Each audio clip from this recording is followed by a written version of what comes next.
네, 여러분 안녕하세요. 오늘은 3월 2일 수요일입니다. 오늘은요, 제가 그 ESG 관련 뉴스들 종합해서 여러분께 전달해 드리겠습니다. 자, 첫 번째 뉴스는요, 현대차와 관련된 뉴스예요. 그 현대차가 미국의 대표적인 정유업체, 또 대표적인 주유소를 운영하고 있는 쉘이라는 그 회사와 함께 전기차 충전에 관한 인프라를 같이 구축하기로 MOU를 맺었다고 합니다. 쉘이라고 하면은 결국은 뭐 미국에만 해당되는 게 아니라 전 세계의 글로벌 에너지 기업이거든요. 특히 이제 그 석유를 정제해서 이 주유소에서 이게 사업을 굉장히 크게 하고 있는 그런 회사인데, 야, 이 쉘이 그린 경제로 나아가니까 전기차 시대를 맞이하기 위한 그러한 방안의 하나로서 이 그린 에너지 사업을 확대하기 위한 일환으로서 전기차 충전소를 이 현대차와 함께 좀 같이 구축을 하기로, 그래서 이 탄소 중립으로 나아가는 그러한 이제 사업들을 함께 하기로 그렇게 얘기가 됐다고 합니다. 이 두 회사는요, 이 전기차 충전 인프라를 함께 구축하고, 그 다음에 저탄소 에너지 솔루션을 함께 구축하고요. 그 다음에 이 수소와 관련 사업도, 수소 에너지 사업도 같이 하기로 했고요.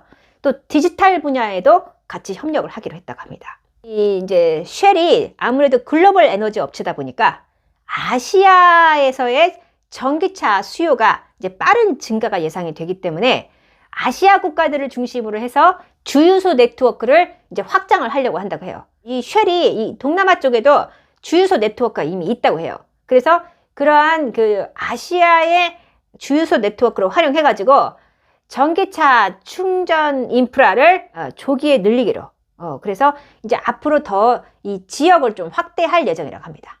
현재 글로벌 에너지 업체인 쉘은요, 전 세계 80개국에 약 4만 5천 개의 주유소를 보유하고 있다고 합니다.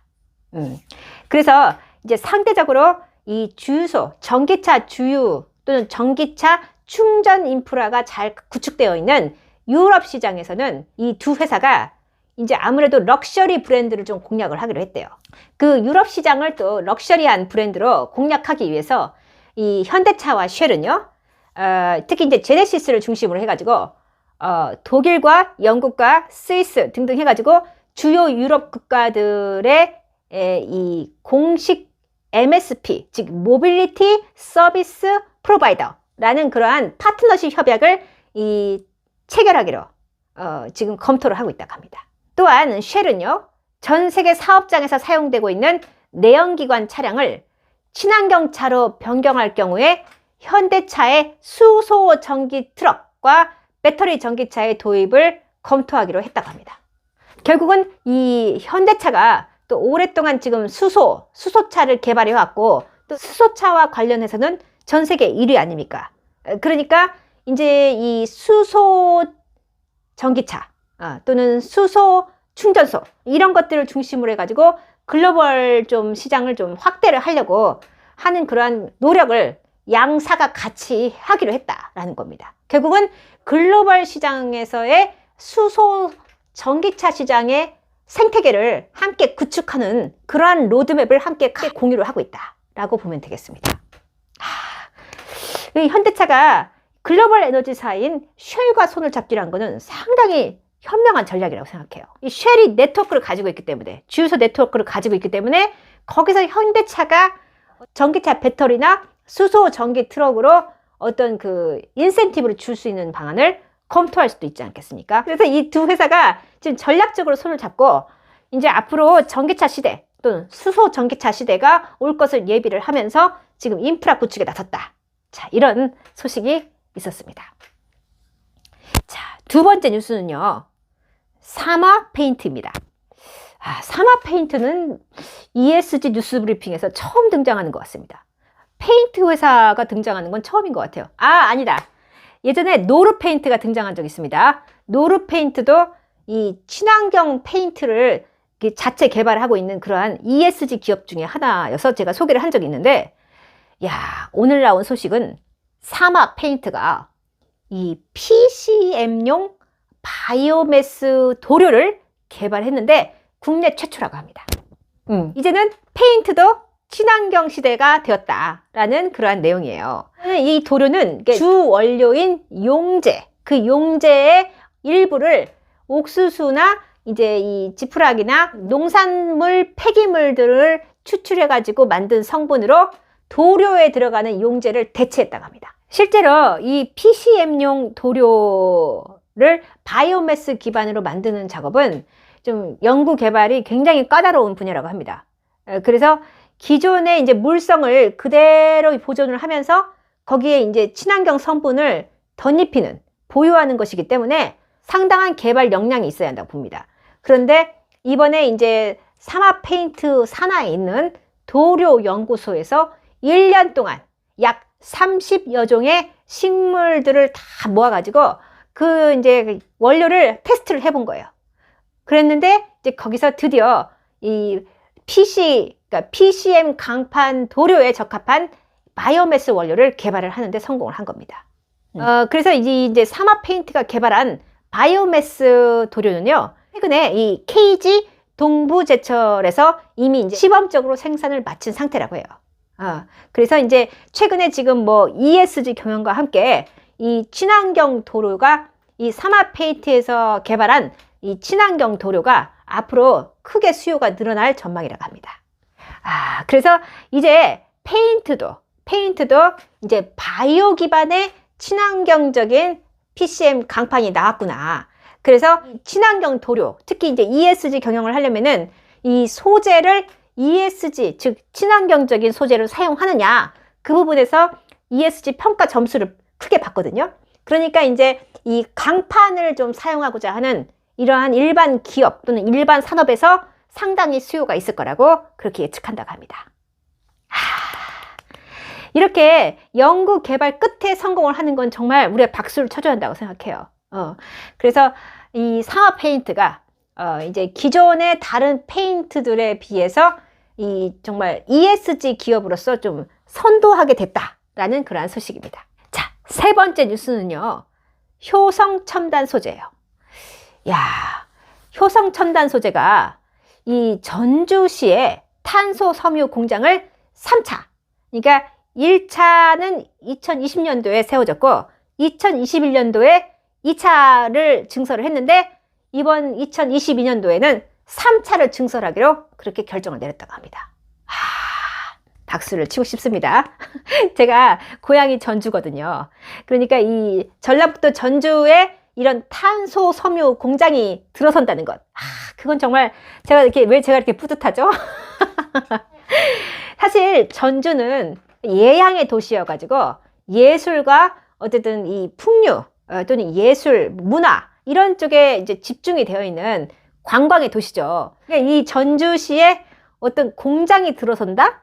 그거는 이제 별로 상상이 안 되는 그러한 모습인데, 실제로 전주시는 이 제지, 옛날부터 이 출판의 도시여가지고요. 그 이제 그 역사가 좀 됐습니다.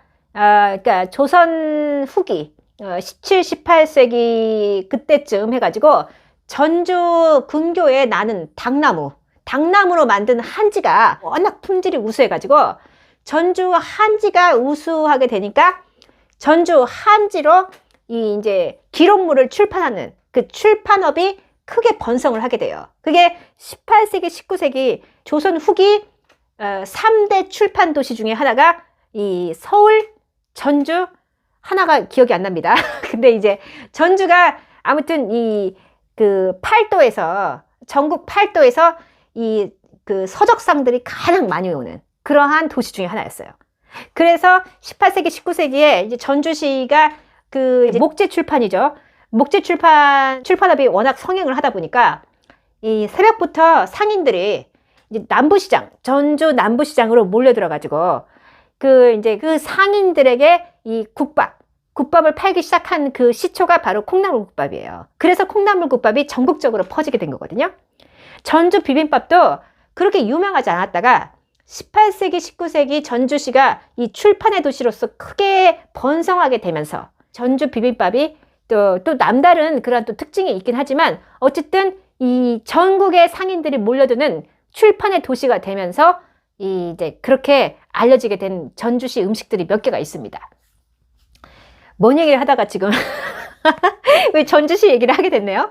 그런데 어쨌든 전주가 옛날부터도 종이가 워낙 잘 나서, 그러니까 나무의 재질이 너무 좋아가지고 전주 한지로 유명해지다 보니까 이 출판 도시로 이제 크게 성장을 했고, 그래서 제지, 전주시에는 그 제지 공장이 있죠. 전주 제지가 지금 현재 한솔 제지의 전신입니다. 워낙 종이로 유명했던 그 전통이 계속 이어져 내려와서 전주 제지 공장이 생겼고, 그것이 이제 오늘날의 한솔 제지의 전신이 되었다. 그래서 이제 전주시에 가면은 이제 이 팔복동인가? 팔복동 쪽에 제지 공장이 크게 들어서 있어요. 많지는 않지만 이제 그게 전주시에 있는 유일한 공장입니다. 참 어쩌다 보니까 제 고향에 대한 얘기를 하니까 굉장히 제가 뭐 흥분이 됐네요. 근데 이제 전주에 탄소 섬유 공장이 들어선다고 하니까, 그리고 이미 1차, 2차 공장이 들어섰고 이제 올해 3차 증설을 한다고 하니까 너무너무 저는 기분이 좋습니다. 이 탄소, 이제 이 효성 첨단 소재가 전주 공장에 약 469억 원을 투자를 더 한다고 해요. 그래가지고 총 9,000톤의 이 탄소 섬유 생산 능력을 확대한다고 합니다. 그리고 이제 이러한 증설은요, 이 수소차 있죠. 수소차의 연료 탱크와 압축 천연가스 고압용기, 그리고 태양광용 단열재 등등 해가지고 이 친환경 제품의 수요 증가에 대비하기 위한 목적으로 증설을 하게 됐다고 합니다. 꿈의 소재라고 불리우는 탄소 섬유는요, 이 철에 비해서 무게가 4분의 1 수준밖에 안 된다고 해요. 그런데 이제 강도는 10배 가까이 높다고 합니다. 그러니까 무게는 4분의 1이고 강도는 10배 이상 높다고 하니까, 이것이 이 탄소 섬유가 자동차, 풍력, 우주항공, 스포츠웨어, 건축용 보강제 등등 해가지고 이 철이 사용되는 다양한 용도에서 대체 소재로 활용 가능하다고 합니다. 그러니까 탄소 섬유는 결국은 철광석, 그 철을 대체할 수 있는 첨단 소재네요. 이 효성 첨단 소재가 2028년까지 1조 원을 더 투자를 할 예정이라고 합니다. 그래서 전주 공장 탄소 섬유 생산 라인을 연간 24,000톤까지 이제 확대할 예정이고요. 이제 세계 시장 점유율 10%로 이 탄소 섬유 분야의 글로벌 탑3에 진입할 예정이라고 합니다. 전주시가 마치 글로벌 도시가 된 것 같네요. 네 번째 뉴스는요, 이 포스코에 관련된 얘기예요. 이 포스코가 결국은 지주사로 전환을 했잖아요. 그래서 포스코 홀딩스가 출범을 했습니다. 오늘 출범했습니다. 사실 포항에서는 이제 포스코의 지주사로 전환해가지고 서울로 가는 이런 것들을 지금 가지고 논란이 많지 않습니까? 그런데 결국은 포스코 그룹에서는 이제 창사 54년 만에 어쨌든 지주사 체제로 전환을 하고, 그리고 포스코 홀딩스를 이제 출범을 시킴으로써 앞으로 이 포스코 그룹이 이제 나아가야 할 방향을 특히 수소, 그 다음에 2차 전지, 이런 신성장 산업 쪽으로 좀 더 투자를 확대하겠다라는 그런 로드맵까지 오늘 발표를 했어요. 기존에 이제 철강 산업은 그대로 하면서 이거를 친환경 중심으로 산업을 좀 확장시키거나 전환시키는 방향으로 앞으로 이제 그렇게 사업을 바꿔나가겠다라는 그런 얘기가 나왔는데, 이때는 철강 산업의 탄소 중립을 마련하겠다, 완성하겠다, 이러한 이제 내용이 나왔고, 그 다음에 그 전기차 모빌리티도의 전환을 하기 위한 그러한 또 산업에 집중을 하겠다.